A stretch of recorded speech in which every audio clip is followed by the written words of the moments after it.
जिल्ह्यातील घनसावंगी तालुक्यातील राहेरा गावचे प्रगतशील शेतकरी अर्जुन दौलतराव तांगडे यांनी आपल्या स्वतःच्या जमिनीमध्ये 3 एकरमध्ये कलिंगड लावून त्यांची चांगल्या पद्धतीने मशागत केली आहे आणि त्यांना त्याचं प्रचंड उत्पन्न मिळत आहे। या परिसरामध्ये अर्जुन तांगडे हे एक आदर्श शेतकरी ठरले असून एका कलिंगडाचे कमीत कमी वजन 8 ते 10 किलो पर्यंत भरतंय। म्हणून व्यापारी देखील स्वतः त्यांच्या बांधावर येऊन टरबूज खरेदी करतात। मोठे उत्पन्न मिळाल्यामुळे कुटुंबामध्ये देखील समाधानाचं वातावरण आहे। यावेळी बोलताना तांगडे पाटील कलिंगडाची शेती खरोखर फायदेशीर असून इतरांनीही असं उत्पादन घ्यावं असं आवाहन त्यांनी केलंय।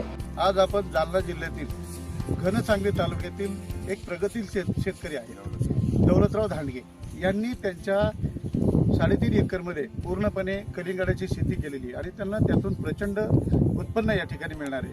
अनेक जण म्हणतात की उत्पन्न मिळत नाही, परंतु त्यांनी एक वेगळा समाजासमोर आदर्श निर्माण केलेला आहे आणि जास्तीत जास्त पीक घेतलेलं आहे। चला तर आपण दांडगे साहेबांशीच बातचीत करूया। नमस्कार। पहिल्यापासून माझं नाव दौलतराव लिंबाजी धांडगे, गाव राहेरा, तालुका घनसावंगी,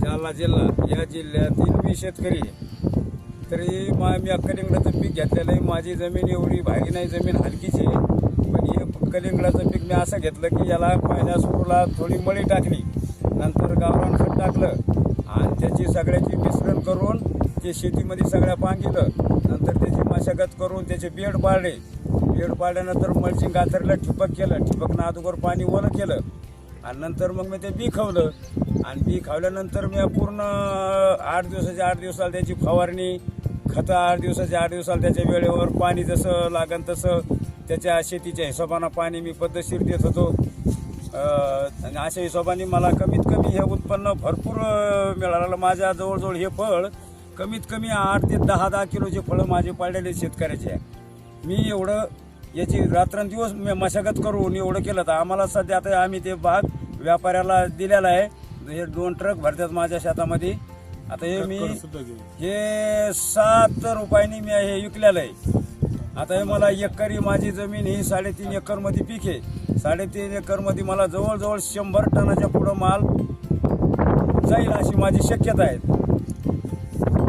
महाराष्ट्रातील पूर्ण शेतकऱ्याला आवाहन करतो की ज्याला कमी शेती आहे त्या शेतकऱ्यांनी कलिंगडाचं पीक घेणं फार महत्त्वाचं आहे आणि त्याच्यामध्ये डबल 2 पिकं निघतात। मी पपई सुद्धा त्याच्यामध्ये लागवड केलेली 7x7 वर, त्याच्यामध्ये कलिंगडाचं पीक घेतलेलं आहे। आज सध्या पपई सुद्धा ती एकदम ओके आहे।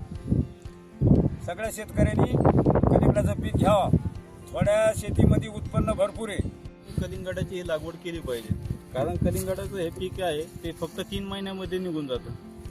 3 महिन्यामध्ये निघून जातं। डबल त्याच्यामध्ये जर खर्च व्यवस्थित जर केला तर कमी खर्चामध्ये याचं चांगल्यापैकी उत्पन्न निघतं। आता या शेतकऱ्यांनी समजा आता सुरुवातीला मळी टाकली, ते केलं, त्याच्यामुळे यांचं जर पूर्ण विचार केला 3.5 एकरचं क्षेत्र आहे, 3-3.5 एकर, याचा मल्चिंगपासून बियाणं ते तर पूर्ण खर्च हा यांचा फक्त 1,30,000 पर्यंत आलेला आहे आणि कमीत कमी आता सध्याच्या त्यांच्या 2 ट्रका भरणं चालू आहे। आता याच्यामध्ये आम्हाला 3.5 एकरमध्ये कमीत कमी 6 ते 7 लाखापर्यंत उत्पन्नाची अपेक्षा आहे। त्याच्यामुळं प्रत्येक शेतकऱ्यांनी समजा अल्पभूधारक शेतकऱ्यांना हे मिश्र पीक पद्धतीची लागवड करायला पाहिजे। त्याच्यामध्ये कसं टरबूज प्लस पपई किंवा मिरची या पद्धतीने लागवड केली तर त्याला उत्पन्न चांगल्यापैकी होऊ शकतं। त्याच्यामुळे त्यांनी मिश्र पीक पद्धतीचा लागवड करायला पाहिजे।